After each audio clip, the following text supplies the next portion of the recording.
आप इस चैनल पे पहली बार आए हैं तो इस चैनल को फटाफट सब्सक्राइब कर लीजिए, क्योंकि हम आपके लाते हैं ऐसे ही डरावनी और अनसुनी कहानियाँ। आज मैं जो कहानी आपको सुनाने जा रहा हूँ वह एक सत्य घटना पर आधारित है। यह कहानी है मेरे मित्र के पिताजी लाल सिंह के बारे में, जो एक बैंक में कर्मचारी थे। वह भूत प्रेत जैसी घटनाओं का बहुत मजाक उड़ाते थे।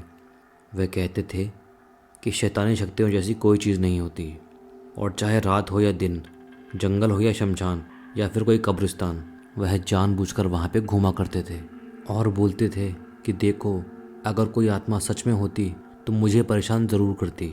फिर चाहे साधु हो या फिर मौलवी, वो उन लोगों की बात का बहुत मजाक उड़ाते थे। यह सब काफ़ी सालों से चल रहा था, लेकिन अभी तक उन्हें कुछ नहीं हुआ था। एक दिन वह दोपहर के समय अपने बैंक जा रहे थे। तभी उनको एक चौराहे पर नींबू, पेड़ा, फूल और लाल कपड़ा रखा हुआ दिखा, जिसके चारों तरफ हल्दी का एक घेरा बनाया हुआ था।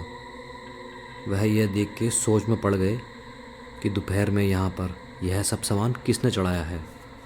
वह मस्ती के मूड में साइकिल से नीचे उतरकर हल्दी से बने हुए घेरे के अंदर से नींबू, लाल कपड़ा और मिठाई भी उठा ली और अपने साइकिल पर बैठकर हंसते हुए बैंक की तरफ चल दिए।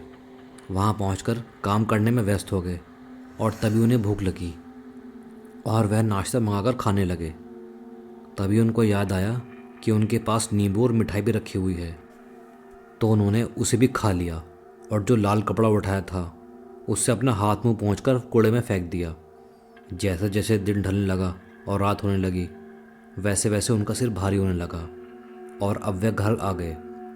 रात में 12 बजते ही वह ज़ोर ज़ोर से कभी हंसते और कभी रोते, यहाँ तक कि वह अपना कपड़ा फाड़ देते थे और अपने आप को कैंची या चाकू से नुकसान पहुँचा रहे थे। एक दिन तो हद तब हो गई जब वह अपने गले में फांसी का फंदा लगाकर खड़े हो गए।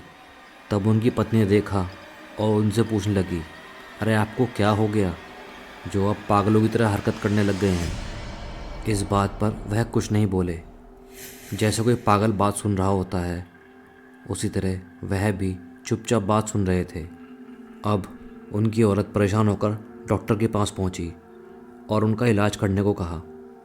हालांकि डॉक्टर को बीमारी समझ में नहीं आई, फिर भी वह ग्लूकोज की बोतलें चढ़ाकर उनका इलाज करना शुरू कर दिया। धीरे धीरे कुछ दिन बीतते गए और लाल सिंह जी की तबीयत और ज़्यादा ख़राब हो गई। उनकी हालत कैंसर के मरीज़ से भी ज़्यादा खतरनाक हो गई।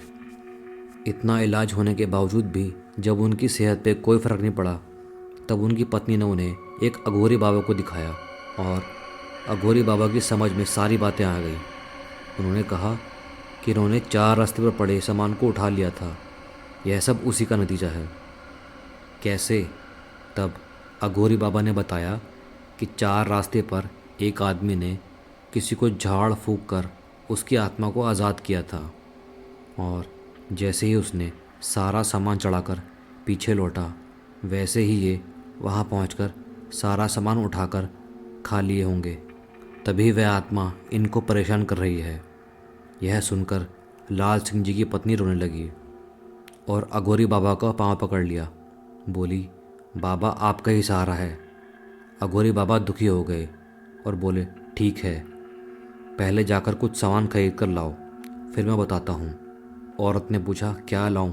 फिर अघोरी बाबा ने बोला, जैसा नींबू, 1.25 किलो मिठाई, 1.25 मीटर लाल कपड़ा और फूलों का हार लेकर आओ, और यह सब अपने पति के हाथों से जूठा करवा कर हमें दे दो। हम देखते हैं हमसे क्या हो सकता है।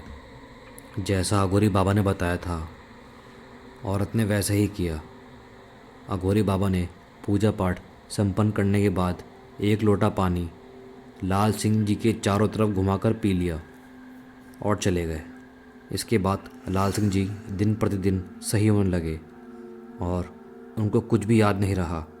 वह एकदम स्वस्थ हो गए थे और उन्होंने कुछ दिन बाद अपने बैंक में काम करना फिर से चालू कर दिया। कई साल पहले की बात है। मैं जोधपुर के एक छोटे से गांव में प्राइमरी स्कूल में अध्यापक था। मेरे साथ उस स्कूल में 5 अध्यापक और भी थे। उन लोगों की शादी हो चुकी थी और उनका अपना परिवार था। मैं अभी कुंवारा था, मेरी शादी नहीं हुई थी। सब लोग गांव में मकान किराए पर लेके रहते थे और मैं स्कूल के पास ही एक अलग छोटा सा कमरा बना हुआ था जिसमें मैं अकेला ही रहता था। स्कूल के चारों ओर खेत और झाड़ियाँ थी। स्कूल गांव से थोड़ी दूरी पर था। स्कूल में बिजली की कोई व्यवस्था नहीं थी। मैं अपने कमरे में लालटेन जला के खाना बनाता और खाकर सो जाता। तभी मेरे एक दोस्त ने बोला कि तुम अपना टाइम कैसे निकालते हो? कल से हम लोग खाना खाने के बाद रात में तुम्हारे पास आ जाएंगे। तुम्हारा भी थोड़ा हंसी मजाक से टाइम पास हो जाएगा। दूसरे दिन स्कूल से छुट्टी होने के बाद घर पर जाकर खाना वाना खा के अपने कहे अनुसार मेरे सारे मित्र रात को 10 बजे मेरे घर पर आ गए थे और हम सभी लोग बात करने लगे। रात बीत गई। तभी एक मित्र ने कहा, यहाँ पर ना तो बिजली है और ना ही टीवी, हम लोग बैठकर यहाँ पर क्या करेंगे? चलो आज हम थोड़ी मस्ती करते हैं। तभी दूसरे मित्र ने बोला, हम अपने साथ ताश के पत्ते लाए हैं, चलो खेलते हैं। और हम लोगों ने धीमी लालटेन जलाकर उसके सामने ताश खेलना चालू कर दिया। थोड़ी देर बाद जब गर्मी लगने लगी तो हमने सारी खिड़कियाँ खोल दी जिससे हमें अच्छी हवा मिल सके और हम ताश खेलने में व्यस्त हो गए। तभी हमारे तीसरे मित्र ने बोला कि हमारे पास बीड़ी और माचिस भी है, बोलो तो बीड़ी सुलगाई जाए। तो हम सभी ने बोला, क्यों नहीं, बिल्कुल। तो हमारे मित्र ने 4 बीड़ी जलाई। सब ने एक एक करके अपनी बीड़ी हाथ में ले ली। तभी मेरे एक मित्र ने बोला, भाई मेरी बीड़ी कहाँ है, मुझे भी तो पिलाओ। हमने हंस के बोला, क्यों मजाक कर रहे हो, तुमने अभी तो बीड़ी अपने हाथ में ली थी। तो उसने बोला, हमको तो दिया ही नहीं, हमको तो लगा कि तुम मजाक कर रहे हो। और यह बात हमने हंसी में टाल दी। दूसरे दिन मेरे दोस्त मेरे घर फिर से आ गए और बीड़ी ताश के पत्ते खेलने लगे और यह सिलसिला काफ़ी देर रात तक चलता रहा। तभी मुझे लगा कि खिड़की से कोई लंबा सा हाथ अंदर आया और मेरी बीड़ी लेकर चला गया। तब तो मानो मेरे होश ही उड़ गए, लेकिन उसका चेहरा हमें दिखाई नहीं दिया क्योंकि बाहर बहुत अंधेरा था और अंदर की लालटेन बहुत ही धीमी जल रही थी। यह घटना 4-5 दिन तक मेरे साथ होती रही। तो मैंने छठे दिन जब मेरे सारे मित्र मेरे स्कूल पढ़ाने आए तब मैंने उनको यह बात बताई। तो सब ने बोला, हाँ यह बात हमने भी सुनी है कि स्कूल के अंदर किसी अध्यापक ने किसी कारण जहर खाकर आत्महत्या कर ली थी और उसी की आत्मा आज भी स्कूल के आसपास भटकती रहती है। तो एक दिन एक मित्र बोला, आज हम उससे पूछेंगे कि आप कौन हो, क्या पता कोई आदमी ही हो और हमारी तरह वह भी टाइम पास करने आता हो। हमने बोला ठीक है। रात में मेरे सारे मित्र मेरे घर आए और आज तो 5वां आदमी भी खिड़की के अंदर आकर बैठ गया। साथ में ताश खेला और बीड़ी भी पिया। जब खेल खत्म हो गया तो वह खिड़की से बाहर जाने लगा। तभी मैंने आवाज़ दी, काका कल फिर से आओगे? तो उसने कुछ नहीं बोला।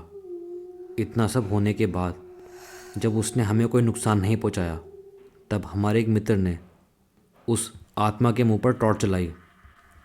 तभी मैंने उसका हाथ पकड़ लिया, लेकिन टॉर्च के सामने हम लोगों ने उसका थोड़ा बहुत चेहरा देख लिया था। वह एकदम काला काला आदमी, मटमैली सफ़ेद रंग की धोती, मुंह पर बहुत सारे चेचक के निशान थे। हम सब लोग बहुत डर गए थे। सब ने बोला, चलो गांव वालों को बताते हैं। मैंने बोला, नहीं, बच्चों के भविष्य का सवाल है। अगर ये बात गांव वालों को पता चल गई तो कोई अपने बच्चों को स्कूल पढ़ने नहीं भेजेगा। तभी एक मित्र ने बोला, चलो कल से जहाँ पर यह जलाया गया था वहाँ पर बीड़ी, माचिस और ताश के पत्ते रख देते हैं, क्या पता इनको भी इन चीज़ों में दिलचस्पी हो।